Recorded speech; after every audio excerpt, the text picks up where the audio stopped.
Yeah,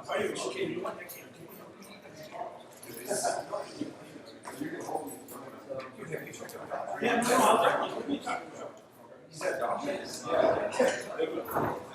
oh, okay. Godfrey would be good.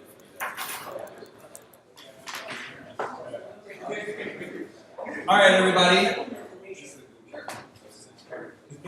I just want to say thanks for coming out. My name is Bradford Hozak. I am a founding member of Vidku and co-founder of one of our products, Flipgrid. And we just want to welcome everybody to the space. We have some really cool things that are going on here.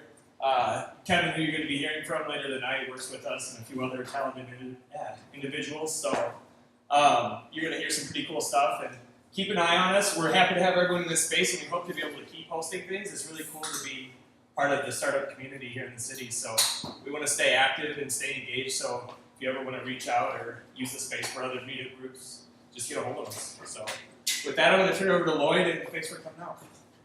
Thanks, Bradford. Yeah.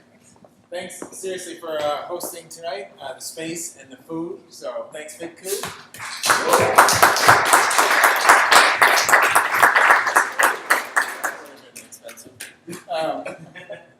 So I'm Lloyd, one of the co-organizers of GDG Twin Cities, the Google Developer Group. We have Patrick Fuentes here. He's the Android dude on the team. Any Android questions, talk to him. So I'm just going to do a quick intro of what our group is, and then hand it over to the folks who really came here to see. So Google Developers is the kind of the outreach team within Google. So they really want to promote all the products that developers can use and make good products and successful products using Google tools. So within that, there are a couple kind of subcomponents of the Google Developer kind of outreach team. So there's Google Developer Groups, which is we are one of 672 chapters worldwide. There's 114 countries represented. I always pull up this stat every month because it changes. In the last 6 months, there have been 3,500 events held worldwide. So this really is part of a worldwide kind of movement that we're tapped into. As such, there's a lot of visibility within Google and the Google Developer kind of on the product teams to help support groups like us be successful. So if you have questions or cool projects that you'd like to share, definitely be great to get tied in with Patrick or myself or a couple of the other organizers. So you're saying we beat out Silicon Valley? Oh, was that the Pulse stats? Check it out. For a 10 Look at that. Awesome. Yeah, we could have bragged about that. We are our group, the Twin Cities, is one of the top 10 active communities in the United States. There's other countries, it gets a little weird with statistics. Yeah. So. Nice job. Well, thanks. Nice job to this community. It's at some point there's a plug for that. But to quote Brad, sitting in the back somewhere, we're a community group for the community, run by the community. So we couldn't happen without people who attend these groups stepping up and sharing kind of the cool projects that you're working on. So absolutely, if you have a project or an idea that you'd love to share with the group, even if you don't feel like you're an expert in the field, that's often the more interesting presentations as you're just learning it. So let us know. All right, so there's the Google Developer Groups. One of the other arms they have are the Google Developer Experts. So it's an annual certification. We have 2 here in the Twin Cities. One, I think, is here.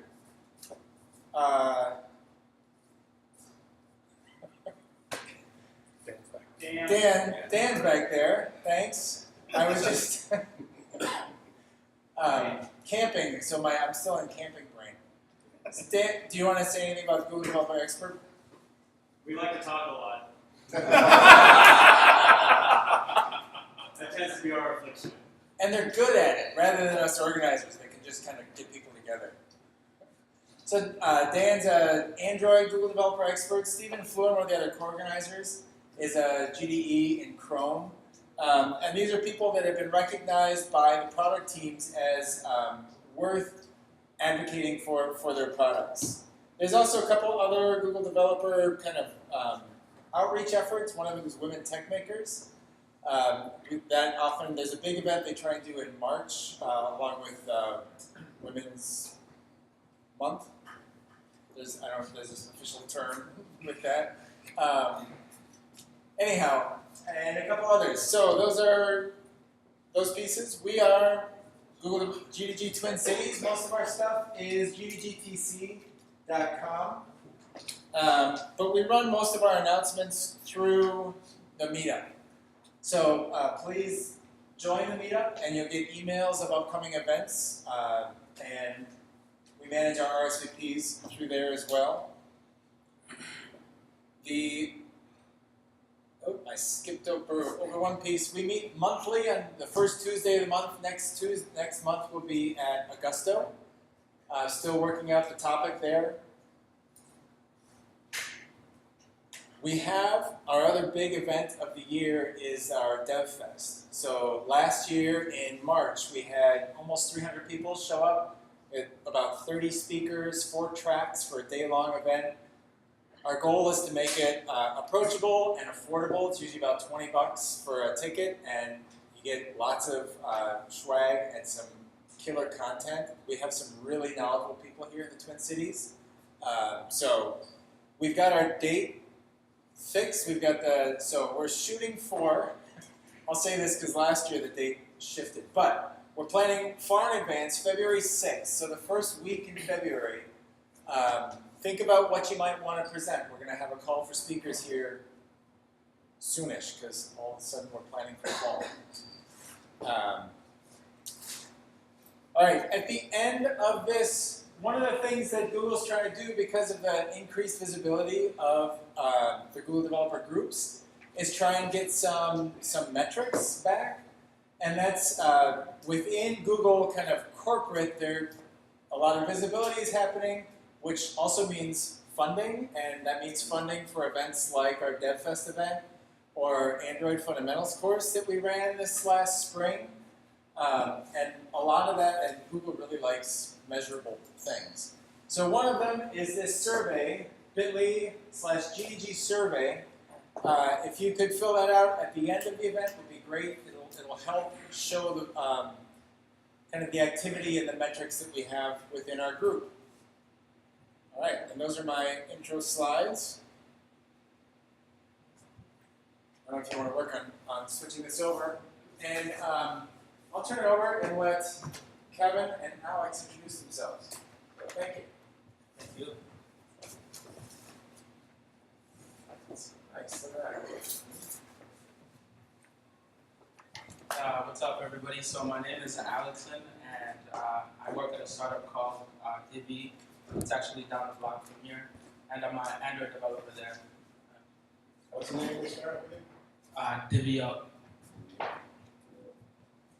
Hello, everybody. Welcome to Vidku. I'm one of the Android developers here at Vidku. So I want to take a little time to introduce myself and also Alex. I've known Alex for about a bit more than a year now through some mutual friends. And so I just wanted to say real quick, thanks a lot to the GDG for letting me do this. I started out last year in college, just like not sure what I wanted to do with my life. And I was a biochemistry major, and I fixed people's phones and stuff, and I used to, hack away at my phone all the time, doing things like custom ROMs and all that, and I thought, maybe I should do this more, like you get paid for it. And so meeting Alex, he was in high school at the time, and we just decided, hey, why don't we start a company and like start doing this tech stuff that we're really interested in. Who cares if I'm getting a major in biochemistry? So I came up here, we started going to meetups, we met up with more like-minded people over there in the back, raise your hands. also was in our company. We started Par Moves Dev, and we just hit the ground running. We just knew we had a lot to learn, and events like this really inspired us. That there was a lot of people out here interested in what we were interested in, and they were doing awesome things. So it's really an honor for myself and Alex to step up here. It's our turn to give back and show you what we've learned this past year and some months being Android developers. So yeah, without further ado, oh yeah, also wanted to plug, we also run this thing in the same spirit of kind of just chasing what you want to do and going after it. We run a thing called Par Moves Twin Cities, where we've been kind of interviewing CEOs around Twin Cities. We want to just highlight, there's awesome stuff going around here in the tech community, and people are doing amazing things. So we've done a couple of interviews, about 3 now, and we haven't actually released the other ones. But we have 3 on YouTube right now. If you look up Par Moves Twin Cities, I should have put up something. But yeah, check that out. A lot of good stuff if you're into entrepreneurship, tech entrepreneurship, and we'll have more of those coming out. All right. So, What is that they look for on YouTube? What was it called? Power Moves Twin Cities. I think there'll be a bit.ly link at the end, towards the end of the slideshow, so you can just follow that one. All right. So we're doing a talk on testing on Android Studio. So I definitely wanted to do this because it's been such a pain point in my learning. I knew testing was super important, but it was just freaking hard to do it in Android Studio. And so with some recent happenings, if you were paying attention to the minor thing that they mentioned, hey, we kind of have testing in there now, but at least the sites I was following was a big thing. It's like, we have a full testing suite in Android Studio. So we're going to talk about that a little bit, maybe just give an intro to testing if anybody's interested in that. And yeah, so let's go on to the topic. Okay, that works. All right, first of all, my slides. Oh, you're right. Why is testing important? Because we all make mistakes.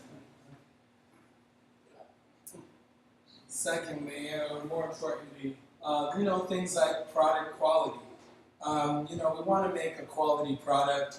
There's no point in making something that just doesn't work right.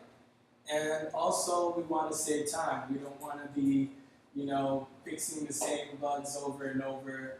And testing allows us to do that by creating railguards in our code too. So if anything changes, if we need to make a change in our code, we can run the test and figure out if we've broken something right away, instead of spending a lot of time figuring out what happened. So, back to Alex. Literally hand it over. So there are a couple different types of testing in Android, or just in general. I'm too fast there. So the first type of testing is, we all have it. It's quality assurance, and this is where you go through the application being developed, and you look through it, and you just make sure that everything is working as it should function before it's given to the customer, to the consumer, and such. This is set to improve company's credibility and increase the customer's confidence towards the company. So it's also a good thing to have. Next would be instrument testing. This is simply when you have, a build and it's ready to run, you run it on your device and you make sure that, the component that you you would just code it as ready and works like you wanted it to.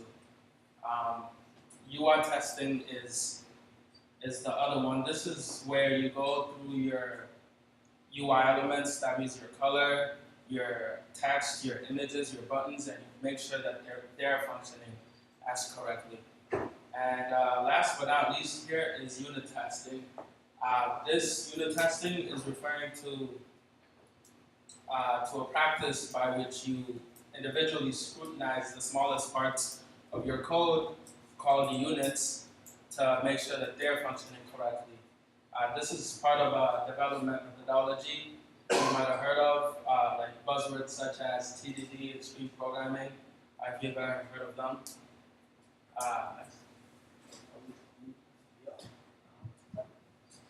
So I'm going to talk a little bit more about TDD. Test-driven development. This is kind of the big reason why I wanted to do this talk. I really wanted to do TDD in Android. I heard about the concept, and I thought, wow, this is amazing. So TDD is something created by Kent Beck. He also brought us stuff like extreme programming, agile, scrum, other buzzwords. So it's in typical development cycles, you usually get your requirements, write your code first, and then you write your tests. Maybe if you were raised right, and you know what you should be doing. But TDD flips this on its head, and I thought this was such a crazy, useful idea. What if we write our test first? So the first step in TDD is you add a test, even before you write your code. And so it helps you architect, kind of think how your code is supposed to work. And then you run your tests, and of course you're going to fail because you haven't written your code. And then maybe you make changes to your code, or you start writing your code. And then you run your test again. And if it fails, we go back and make the change. And if it passes, we add another test and move on. So I thought, hey, this is a really safe way to make apps. We can probably add all these tests, and things will work correctly every time, and I don't have to worry about, I changed something here, and I break something, not knowing down the line.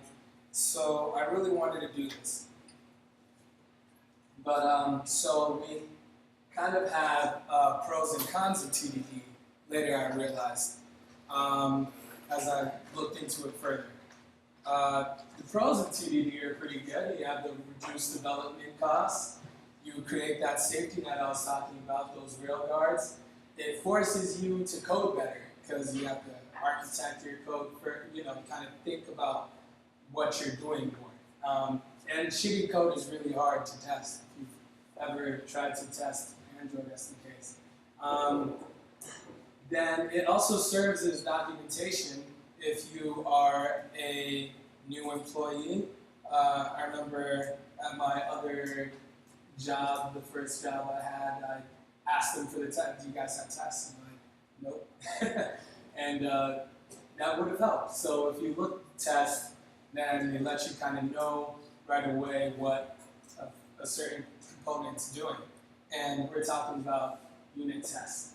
And then also you deliver valuable software faster. So key on the valuable software.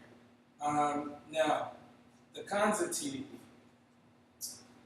It's a lot of additional time writing additional code. Because, tests are code too. So they need to be readable, they need to be maintainable, they need time, and it takes time to write good code. So it'll take time to write your tests, and then it'll take more time to also write your code. And then there goes the overhead of maintaining a test suite. So sometimes you find that you need to make some business requirements changed, and you need to make changes to your tests because they're testing the wrong thing now. So that is also, so your tests can break and they're not useful anymore. You need to start maintaining them along with your code. And there's a bunch of additional complexity to worry about. So now if you want to do testing correctly, you're going to have to start learning how to mock everything, and you're going to use stubs. You're going to have to test integration points. So you start getting into dependency injection and other things like IOC containers, that's inversion of control, which then you need to start adding interfaces to everything almost. So yeah, there's a lot more complexity now. So it gets difficult. Unit tests are difficult. Often you can end up testing the wrong things the wrong way, and most of the time there's no clear consensus among developers even who've been doing tests for a long time what makes a good test. So yeah. So let's, thank Kevin for motivating us to start writing unit tests. So I'll bring the good news here. Don't worry. There's been a bunch of improvements as of Android Studio 1.2. So Android Studio 1.2 brought us updates such as unit testing support, with making it really easy to just include third-party mocking libraries such as Robolectric and Mockito. And that was a really good improvement. And I know the setup itself, like this was like, earlier this year, like February, maybe later in the year, but when I was trying to do it, it was really, really hard, and waited a couple more months and then Android Studio 1.2 came out and made it super easy. It was like 5 days ago now, Android Studio 1.3, the testing support, I thought it was worth mentioning. It brought us the ability to separate your code, your test code, from your production code. That's simply by just having it in a separate module, and for that module in the Gradle file, having applying the plugin com.android.test to start using that. So if you were wondering, with the latest Android Studio 1.3 update. So now I'm just gonna go through. Raise your hand if you came here, expecting a little code lab, or if you wanted to, see. Sorry, yeah. Okay, nice. Sorry. Awesome. So I'm gonna show you how to set up your environment. So then the first step would be to in your project's Gradle file, you need to include this, the latest Gradle plugin, which is 1.3.0. And then once you include that, you should have, if you follow the link, it'll show you a bunch of dependencies. You should put in your apps, build.gradle, your module, build.gradle. And then, I would show you, but yeah, we can definitely, show you guys a link after this. I'm gonna walk you through how to set up your environment physically as well after.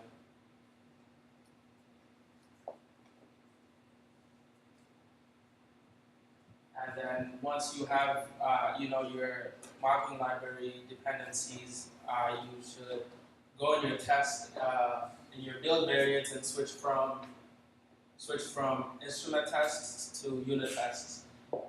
Before there was a step in there that you had to go into experimental and enable unit testing, but you don't have to do that anymore because it's now supported.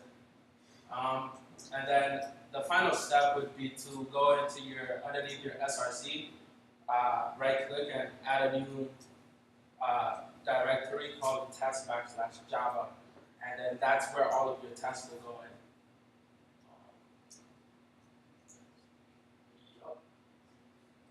And then something to keep in mind when you're writing your first test, you want to run with Robolectric Gradle Test Runner.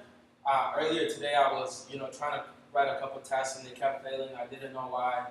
The problem was because I wasn't using Robolectric Gradle Test Runner, and you need to make sure you have that. And also your config should look like that to just avoid any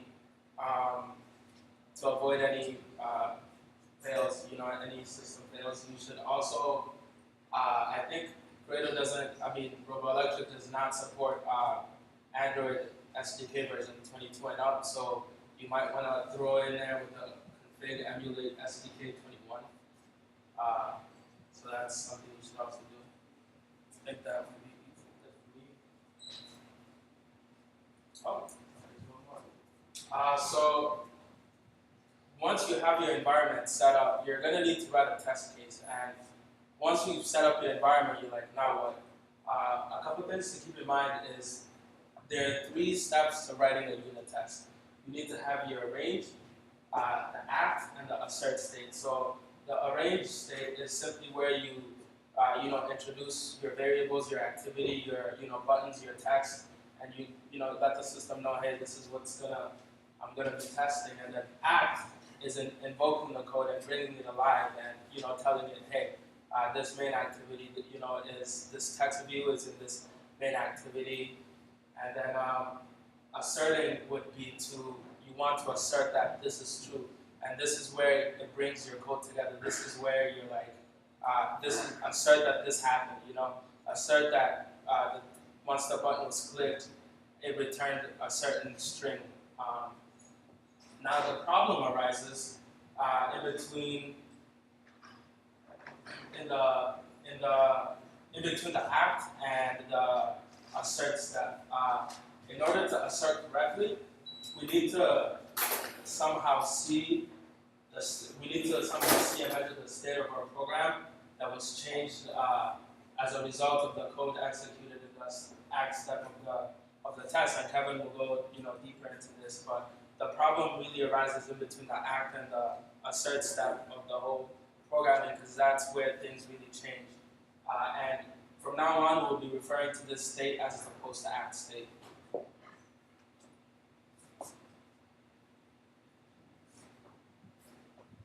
Thanks, Alex. Did anybody notice something weird about Alex's unit test setup? Anybody? Jim?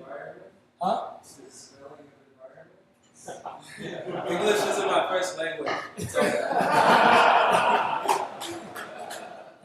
So, the weird thing was that he used Robolectric, and that goes into my next topic here. It's freaking hard to test Android because the SDKs are just written so untestable. Next, please. Testing on Android is hard. This is something we know. So I was reading this blog by Matthew Dupree. I don't know if you guys have read it. He has a philosophical coder, and he was talking about why Android is so difficult to test. And it's because the Android SDK, it carries code that needs to be run on the actual instrument. So you get into this situation where you want to test code, but you have to run it on the instrument, and so you can't really end up testing or getting back the final that step that Alex was talking about, that post-act state, to test to assert if anything happened. Next, please. So Android makes it difficult to test that assert step. Go ahead. So the assert step is tested. Either you look at the return value of whatever you're testing, right? So we have a class here, Math Nerd, and the result. So if Math Nerd squared 2, we want to assert that the result of the function is 4. So that's pretty easy. It's straightforward. These are really easy tests. But this only works if you have access to that final. So the square method here returns a result. So we have access to that result, and we can assert if it's true. Next, we have checking the state of an inaccessible property. So say we square Math Nerd does the square function, and now we can assert if math nerd did do math, so we can assume that did do math returns a Boolean, and it is also invoked when you've done the square function. Somewhere in there, we also changed the state to reflect that math has been done. So instead of checking the return state, we can just check the properties that have changed of the class. Finally, we can check the state of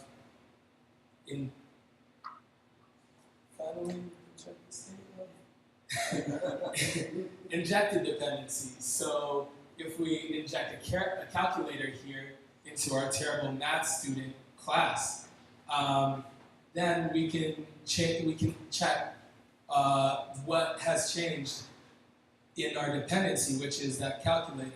In our injected dependency, if the state of the calculator has changed, then that should also let us know that this test has passed. Now, Android makes it difficult to test this assert step. If you've ever looked at the callbacks for activities and fragments, you have like on create, on stop, on pause. None of these return values. And often you're injecting dependencies in their Android dependencies, which you don't have access to their properties to check if their state has changed. So Android is just like kind of push us in a way that we are writing code that's difficult to test. And third-party libraries fall short. Go next. Robolectric. So he just showed you how to set up a Robolectric test. Robolectric solves our earlier problem of having to run code on the Android device because it creates shadows of these Android classes and basically allows it to emulate the device. So you can test these Android specific classes. But it can't shadow everything. And the setup has been historically horrendous. First of all, to set up Robolectric. As he mentioned, he had some issues when the Gradle team changes something, breaks your whole Robolectric setup, and then you're waiting, you're sitting on your hands for Robolectric team to catch up, and so it's just a pain, and then you can't test, and you're in a difficult spot. And also, a big thing is Robolectric is still slow. Go back, please. Robolectric is still kind of super slow. So I was reading a blogger who was looking at how long it took for Robolectric to create a fragment. So it takes about, I rounded it to half a second, but about 400 milliseconds for Robolectric to create a fragment for you. So say you have 30 tests in your fragment, because fragments get kind of complex, and you have maybe not a very simple app, maybe a very complicated app, and you have maybe 100 fragments. How long is that going to take? Too long. So the problem is Robolectric is still slower than pure Java unit tests. So what do we do about that? So how do we utilize the full testing suite? Limited, we can't really do anything about those Android specific components on Android Studio. So this is awesome because last week, not last week, but last time GDG was together last month, there was a data binding thing. Who all made it to that? I didn't. But I heard it was great. Colin told me it was awesome, and I didn't know too much about the data binding stuff. I heard it was cool. So when I started doing more research about testing and how to write tests on Android Studio, I found that, hey, it kind of ties into this. Data binding kind of plays on this MVVM MVVM model view model architecture pattern.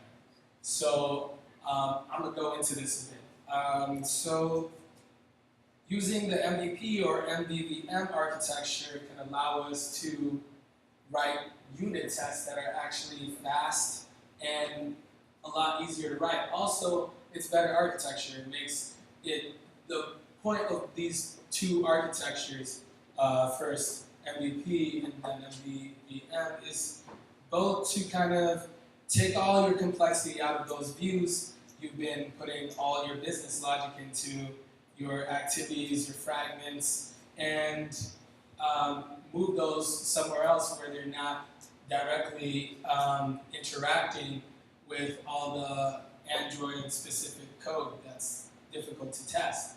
So in this way, if we can go on, it makes, reduces dependencies, allows us to divide and conquer between, making small units, being able to test those small units that Alex was talking about, makes tests a lot easier.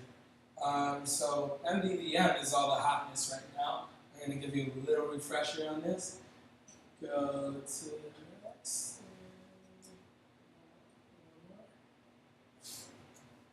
Alright, so we have the MVC, which was the model view controller, and MVP, model presenter model presenter view, and then we had the MVVM, model view model. And so we can see here that in the big difference here is that it's MVVMV basically directly gives you a one-to-one relationship between the view model and the view. So now you're completely taking a lot of complexity out of setting up your views. So you can see we have a one-to-one relationship, and our view model doesn't have any knowledge of the view really. It just calls its methods, and the view is not aware of the model or the view model. It just updates the view. So if we can do this kind of architecture, or even the model presenter, where the presenter is doing all the heavy lifting, we can test our code in our presenter classes or our view model classes, controller classes, in order to make our lives a lot easier with testing. So I wanted to go through a bit of an example on maybe how you can start setting up your views, activities, and fragments to be a lot easier to test. Oh yeah. So the answer, I think, is to focus on the unit. So the big thing, unit testing is not integration testing. I think where Robolectric falls short is that you're not unit testing anymore. You're integration testing. You're trying to, you're integration testing with the Android SDK, which is not unit testing. That's something really profound to say about this.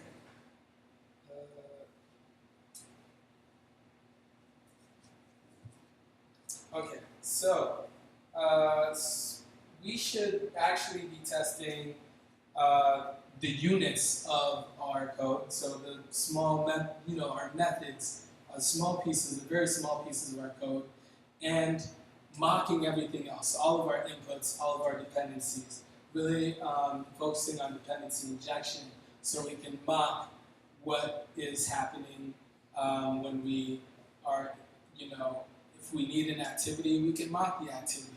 If we need a fragment, we can mock the fragment and just have it do some basic, very, what you expect it to do. So you can basically test what the unit, whatever logic is going on in that test. So let's see if this will work. Let's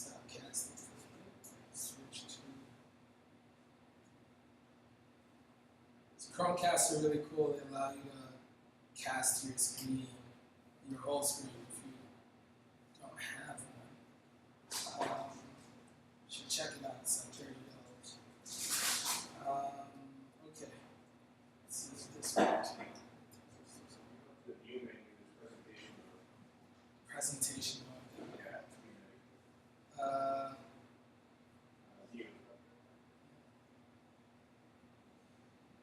My text will be too small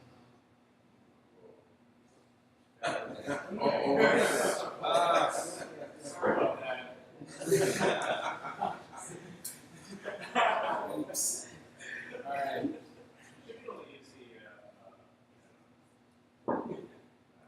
Well, I think if I make my text bigger and then I just do the regular casting, should work.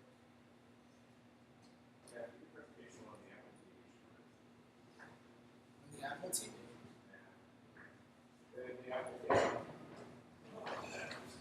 Oh, the plugin? I don't think it's gonna reach. No. Or There you go. Oh, you're using Microsoft too. yeah. Sorry. Yeah, I'm the only person in my company who has a non-Mac. I stay true. Did you say a non-Mac? A non-Mac. I believe Microsoft is on its way back. Windows 10, guys, it's actually pretty decent. It's just Windows 7 in disguise. Don't listen to it. As Colin shakes his head. I'm cool with Microsoft. No, I'm just shaking my head about the full screen one. I think you have to like set it up so it's only one screen. It's probably trying to go to your other screen Yeah. because it's used to having two. You know what? Yeah. So it's displayed real well back in your office. That's what I'm saying. Yeah, man. I should have tried. I should have tested this first.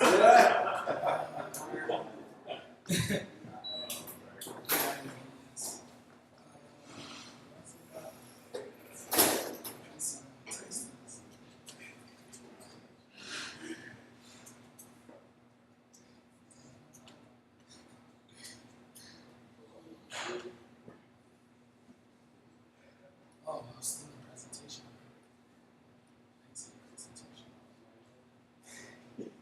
Okay. Alright, I think this one. Just like this.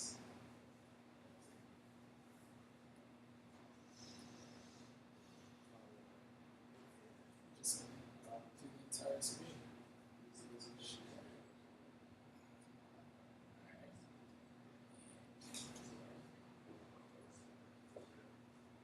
So I'd set up a project, and I wanted to do the whole new data binding, thing set up by, the library by Google, and it allows you to let you can put all your logic into your view model and just kind of notify on your XML like this logic points to your view model. Basically data binds all those your logic to that view, and it updates whenever you get changes. So that was cool. It worked, and I was like, wow, this is really cool stuff. I wish it had come last month, and I would have been using it more. But when I was trying to test it, Android spit a bunch of errors, like it doesn't know where this class is coming from, and I couldn't mock a class with it. So I just decided to go more model view presenter route. So here's a simple app that I have here. Maybe I should have started it anyway. But yeah, so this class basically has a button and it has a view, a text view, and when I click the button, it randomly generates a number. So you can see here, I have my, can you guys read this? Yeah. Yes, great. I have my button, and I have my random text view, and I have this on-click listener. So this is all in my activity. And the only thing I do with the onClick listener is tell it to let my view model know that it should invoke the onClick method. And then finally, once the onClick method is invoked, then I have my views basically update to what the view model has. So I wanted to keep it really simple, I thought. So since all the complexity, all the logic is kind of in my view model, which if I go to my view model, it is a POJO. Like it's literally just a POJO. How many times do you see that in Android? Never. So it doesn't extend anything. All it does is have a reference to my view. So, and it has some instance variables here, which have the text for what we want to display and the go button text. Because when I click on the text, it should change. It should say done. I mean, click on the button. Sorry. So when onClick is invoked, we basically generate a random number between 1 and 100, and we set that random number. We update our model. We update basically our two variables here, random number text and our go button text, and then we're done. That's it. And that doesn't need any Android stuff. Over here is where all the views can do their view stuff that you don't have to care about, because that's you don't need a test if button can set text. That you should pretty much trust that should happen. So the set text just basically goes and pulls the model here and asks it for the button text, and same with random text here, and it gets our random number. Now I'd show you the app work, but it's really not that great. It's very simple, but I'll show you the test. So I've set up my environment like Alex showed us. I have the unit test here, but this is really awesome in that you don't need for these tests to set up anything like Robolectric. We don't have to care if Robolectric doesn't support Android 22 yet. We can just make a unit test. Like, isn't that refreshing? So I should mention though, I am using a mocking library, Mockito. So I have those Gradle dependencies. So yeah, look up Mockito. It's pretty great. So here I have my setup. My what was it called? The range. The range first. So range yes, sir. Yes, sir. So I mock my activities, so the view model needs a reference to the activity. So I mocked it and I injected a dependency, and then I just test my onClick. So here's all the meat of what onClick is supposed to do, right? So I invoke onClick, and then I assert that my random number text has been updated between a value of 1 and 100. So running tests on Android, we can basically, if you want to run just this test, you can just right-click it and say run model view test. So let's see, hit run, we'll run on the bottom, see what happens. Seems to be embarrassing if it fails.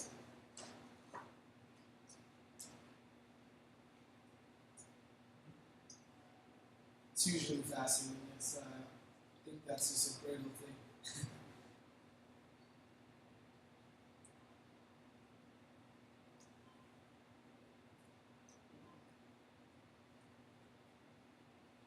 So they promised me Gradle 1.3.0 is going to be faster, but I don't know.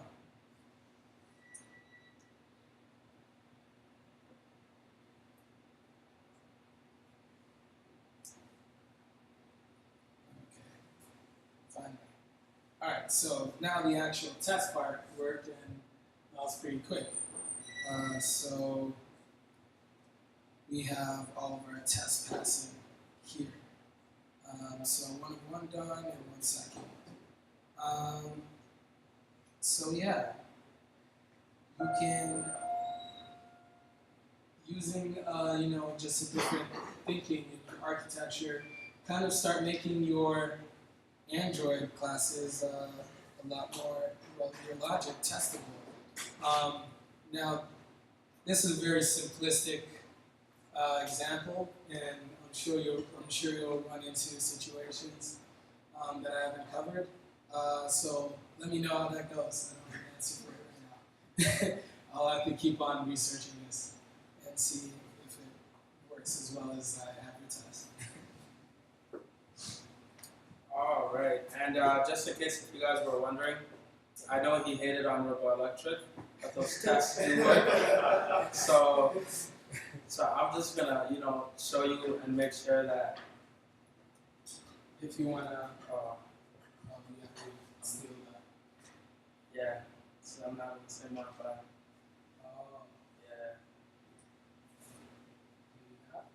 yeah. So he set this up. He knew this would happen. He just made sure I wouldn't. But they do work. I'll put the link to that project on GitHub, and then you guys can just follow the link from the meetup page. See if Lloyd can throw the link up there as well. So, yeah. Do we have any more? I think that's it for us. So yeah, this has been our kind of foray into testing. So hopefully we can start doing it more in our projects. I feel really bad because I haven't been doing it as much. So that's why I really wanted to do this talk, force myself to learn more and figure out a way to test without the pain of setting up Robolectric all the time and having a break on me. Are there any questions or anything more experienced people want to add to how to test stuff on Android? No? Patrick? Google just announced the Android testing blueprint. They just released that today. It's a repo. I unfortunately was working, so I didn't have a ton of time to look at it, but my understanding is that it's an example of how to integrate their various testing frameworks together. Sweet. I would recommend checking it out. The developer blogs don't help that much. They don't do the unit testing I want to do. But yeah. So anything else? I was wondering about the static spy method in your unit test. The what? The static spy method, where you pass in the class. Oh, the spy. Oh, that basically mocks the main activity that I passed into it. So the spy. So you have spy and mock. I believe mock kind of just gives you stubs as methods, and spy gives you the real methods. I can't. Anybody have experience with Mockito? Like, as well?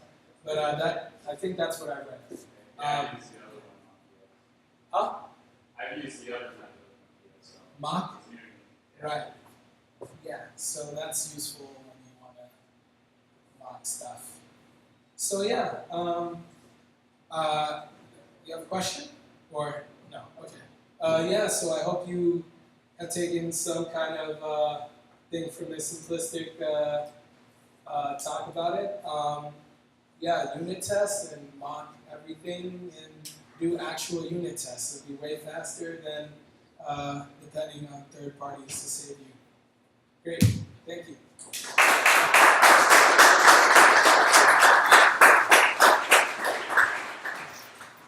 If you were wondering, that's the link to the YouTube page, so you can check those videos out. They're really inspiring.